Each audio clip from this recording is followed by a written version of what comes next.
नमस्कार भैया बहनों, मैं हूं नकुल प्रजापति और हमारे YouTube चैनल साईं एजुकेशन गुरु में आप सबका नमस्कार है। आज पढ़ाने जा रहे हैं हिंदी व्याकरण, जिसका शीर्षक है समास। कक्षा 9 के लिए ये महत्वपूर्ण पाठ है। ऐसे तो 8 क्लास में भी और नीचे के क्लास में भी इसका प्रश्न आते ही रहता है। CBSE बोर्ड और NCERT बोर्ड में विशेष करके महत्वपूर्ण है। प्यारे बच्चों, ध्यान से सुनिएंगे। समास का जो शाब्दिक अर्थ है उसको हम कह सकते हैं संक्षेप या संक्षेपीकरण। संक्षेप कहेंगे या संक्षेपीकरण। समास का शाब्दिक अर्थ यहाँ हो गया संक्षेपीकरण, अर्थात संक्षेप। तो किसी भी बात को कम शब्दों में अधिक कहना समास का विशेष प्रयोजन है। समास होने पर शब्दों के बीच की विभक्तियां तथा योजक शब्द और आदि का लोप हो जाता है, शब्द का संक्षेपीकरण हो जाता है। तो राजा का पुत्र, अगर समस्त पद इसका देखेंगे, समास है राजा का पुत्र, इसका विग्रह करेंगे तो क्या होगा? राजा का पुत्र, इसका समस्त पद होगा राजपुत्र। तो समास की जो विशेषताएं हैं उसके बारे में जानकारी हम लोग कर लें पहले, उसके बाद इसकी परिभाषा पर हम लोग आते हैं। समास जो है 2 या 2 से अधिक पदों के मेल से बने पद को समास कहते हैं। परिभाषा पर ध्यान रखिएगा सभी। 2 या 2 से अधिक पदों के 2 या 2 से अधिक पदों के मेल से बना पद समास कहलाता है।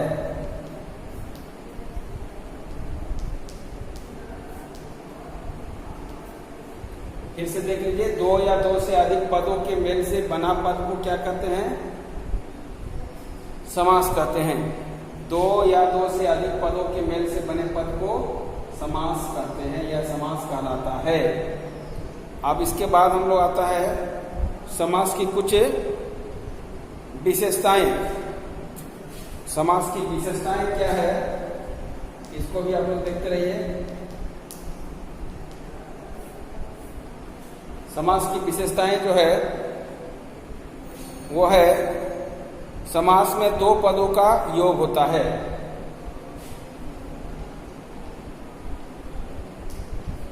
समास में 2 पदों का योग होता है। हम लोग देख रहे हैं समास की विशेषताएं में समास की क्या है? 2 पदों का योग होता है। दूसरा है 2 पद मिलकर के एक नए पद का रूप धारण कर लेते हैं। नंबर 2 होगा 2 पदों को मिल करके 2 पदों का मेल, 2 पदों का मेल इसमें होता है। तीसरा है 2 पद मिल करके एक नए पद का निर्माण होता है। 2 पद मिलकर एक नया पद या शब्द बनता है। इसके बाद आगे क्या सुनेंगे, इसमें से समस्त पद में पहले पद को पूर्व पद तथा बाद वाला को उत्तर पद कहते हैं। समस्त पद जो होता है, समस्त पद इसमें देखिएगा, समास को ही समस्त पद कहते हैं। तो समस्त पद में पहला जो होता है, पहला पद क्या कहलाता है? पूर्व पद कहलाता है। पूर्व पद कहलाता है। और अंतिम पद जो होता है, अंतिम पद जो होता है, अंतिम पद उत्तर पद कहलाता है। उत्तर पद कहलाता है। याद रखिएगा। पहला पद क्या कहलाता है? पूर्व पद कहलाता है, और बाद वाला जो होता है उसको अंतिम पद कहते हैं। इस प्रकार से, और इसकी दूसरी चौथा जो इसका विशेषताएं हैं, दो पदों के बीच विभक्तियों का लोप हो जाता है। दो पदों के बीच विभक्तियों का लोप हो जाता है। इसको हम लोग और देखेंगे। दो पदों के बीच 4 नंबर में होगा, दो पदों का विभक्तियों के बीच ना, दो पदों के बीच विभक्तियों का लोप हो जाता है। विभक्तियों का लोप हो जाता है। लोप होना मतलब लुप्त हो जाना, लोप हो जाता है। दो पदों के बीच विभक्तियों का लोप होता है। तो पूर्व पद, पहले वाला पद जैसे हो गया रसोई, उत्तर पद हो गया के लिए घर, दोनों को मिलाकर समस्त पद क्या बनेगा? रसोई घर। फिर है दूसरा पूर्व पद देखिए ग्राम, और जोड़ है उत्तर पद है गत, यानी ग्राम को गत, ग्रामगत। जल जोड़ है में मग्न, तो होगा जलमग्न। तो समस्त पद है, और उसके अंतर में जो निहित विभक्तियां हैं उसका लोप होता है। अब हम लोग जानेंगे कि विग्रह क्या होता है। तो विग्रह समस्त पद को अलग करने का, टुकड़ा करने का नया नाम क्या होगा? विग्रह। विग्रह का अर्थ क्या हो जाएगा? विग्रह का होता है समस्त पद को खंड करना, समस्त पद को खंड करना या पृथक करना, पृथक करना क्या कहलाता है? करना ही विग्रह कहलाता है। क्या कहलाता है? विग्रह कहलाता है। तो समस्त पद को अलग करना ही क्या कहलाता है? विग्रह कहलाता है। जैसे अभी हम रसोई घर ले रहे हैं, रसोई घर, इसका होगा रसोई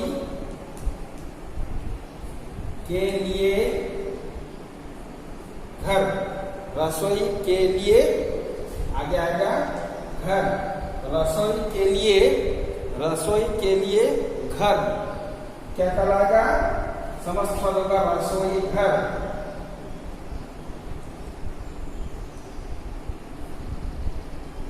अब कौन सा विग्रह करके बताइए? समास क्या होगा? को के लिए है संप्रदान, तो को के लिए संप्रदान तत्पुरुष समास हो जाएगा। शॉर्ट में जाने में तत्पुरुष समास। अब हम लोग आते हैं समास के भेद पर। समास विग्रह भी हो गया, समास के बारे में जानकारी हो गया। समास क्या है? दो या दो से अधिक पदों के मेल से बने पद को समास कहते हैं। दो या दो से अधिक पदों के मेल से बने पद को समास कहते हैं, और समस्त पद को अलग करना ही विग्रह कहलाता है। इसके बाद है समास के भेद। समास के मुख्य अगर देखेंगे तो मुख्य रूप से 4 ही भेद है। कई कई किताब में 6 का उल्लेख किया है, लेकिन प्यारे बच्चों ध्यान से देखिएगा 6 नहीं है, खास करके मुख्य रूप से 4 ही भेद है, और उसके उपभेद को मिलाकर के और आगे बढ़ा हुआ है। अब हम लोग जानेंगे आगे समास के भेद। तो समास के 4 भेद कौन कौन सा है ये भी आप लोग देख लीजिए, ध्यान से देखिएगा, सुनते भी जाइएगा। समास के मुख्य 4 भेद है। हम लोग आते हैं भेद। तो समास के मुख्य 4 भेद है। कितना भेद है? 4 भेद है।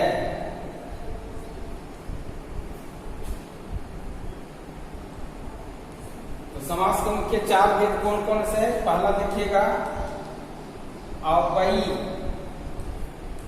अव्ययी भाव समास पहला हो गया। दूसरा है तत्पुरुष समास,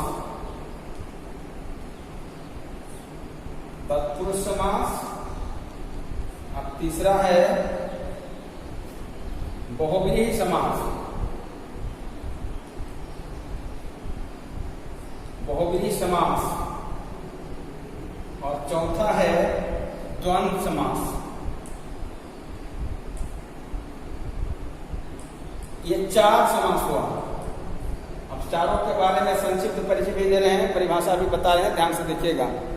4 समास इसका है। क्या क्या 4 बता दिए। पहले है अव्ययी भाव समास, दूसरा है तत्पुरुष समास, तीसरा है बहुव्रीहि समास और चौथा है द्वंद्व समास। अव्ययी भाव समास के बारे में याद रखिएगा। पूर्व पद अव्ययी तत्पुरुष अव्ययी भाव समास है। पूर्व पद अव्ययी भाव समास, अर्थात जिस समास में पहला पद अव्ययी हो उसे अव्ययी भाव समास कहते हैं। और इस अव्ययी भाव समास का कुछ और पहचान है। इसमें कुछ जो है सो कि उपसर्ग लगे होते हैं और पहला पद जो है सो किसी भी हालत में वो नष्ट नहीं होता है, ज्यों के त्यों बना रहता है। जैसे कह दिया जाए अजन्मा, विग्रह होगा बिना जन्मे। फिर है आजीवन, जीवन भर। आमरण, मरण तक। आसमुद्र, समुद्र पर्यंत। यथा शक्ति, शक्ति के अनुसार। यथा संभव, जैसा संभव हो। यथा विधि, विधि के अनुरूप। यथा नियम, नियम के अनुसार। यथा रुचि, रुचि के अनुसार। यथा शक्ति, शक्ति के अनुसार। बेकाम, बिना काम के। अनजाने, बिना जाने। प्रतिदिन, हर दिन। प्रतिक्षण, हर क्षण। बखूबी, खूबी के साथ। यथामति, मति के अनुसार। यथा अवसर, अवसर के अनुसार। हाथों हाथ, हाथ ही हाथ में। दिनों दिन, दिन ही दिन में।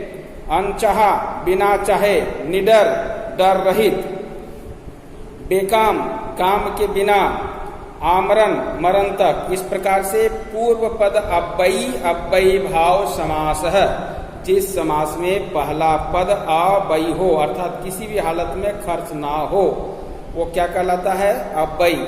जैसे यथामति, यथा शक्ति, यथा संभव। यथा शब्द त्यों के त्यों रह गया, उसके बाद मति हुआ, संभव हुआ। इस प्रकार से अव्ययी भाव समास हुआ।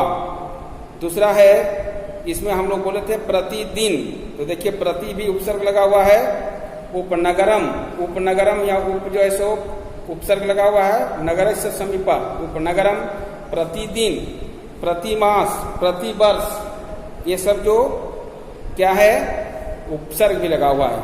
आमरण, है ना, आजीवन, अनचाहा, ये सभी उपसर्ग से साथ बने हुए हैं। दूसरा देखिए बच्चों, तत्पुरुष समास। जिस समास का उत्तर पद प्रधान हो और पहले पद गौण हो, उसको तत्पुरुष समास कहते हैं। अंतिम पद की प्रधानता, जिस समास में अंतिम पद की प्रधानता होती है उसे हम तत्पुरुष समास कहते हैं। और दूसरा संस्कृत में इसको कहते हैं अंतिम पद प्रधानम तत्पुरुष समास है। इस प्रकार से अगला, जैसे उदाहरण देख लीजिए, ग्रामगत, ग्राम को गया हुआ। देशागत, देश को गया हुआ। मृत्यु प्राप्त, मृत्यु को प्राप्त। परलोक गमन, परलोक को गमन। माखन चोर, माखन को चुराने वाला। अब इसके बाद हस्तलिखित, हाथ से लिखा हुआ। भूख मरा, भूख से मरा हुआ। रसोई के लिए घर। इसके बाद चौथा, तीसरा नंबर जो है बहुव्रीहि, जिस समास में दोनों पद की प्रधानता ना होकर के, ना पूर्व पद है ना अंतिम पद, दोनों पद को छोड़ करके तीसरे पद की प्रधानता होती है, उसे बहुव्रीहि समास कहते हैं। जैसे चंद्रशेखर, चंद्रमा है जिसके शेखर पर, अर्थात किसके शेखर पर चंद्रमा है? शिव जी के माथे पर चंद्रमा है। यहाँ शिव जी की प्रधानता हो गई, न तो चंद्र की प्रधानता है न शेखर की प्रधानता है। प्रधानता किसकी है? शिव जी के, इसलिए यहाँ बहुव्रीहि समास हो गया। बिना पानी, बिना और पानी, तो बिना है जिसके पानी पर, पानी बना हाथ, जिसके हाथ पर बिना है, तो कौन है किसके हाथ पर बिना? सरस्वती माँ के हाथ पर है, इसलिए तीसरा पद यहाँ सरस्वती की प्रधानता हो गई, इसलिए बहुव्रीहि समास है। और चौथा है यहाँ पर आप लोग द्वंद्व समास, जिस समास में दोनों पद की प्रधानता होती है। माँ बाप, लोटा डोरी, भाई बहन, ये सभी जो है कौन समास आ जाएगा? द्वंद्व समास हो जाएगा।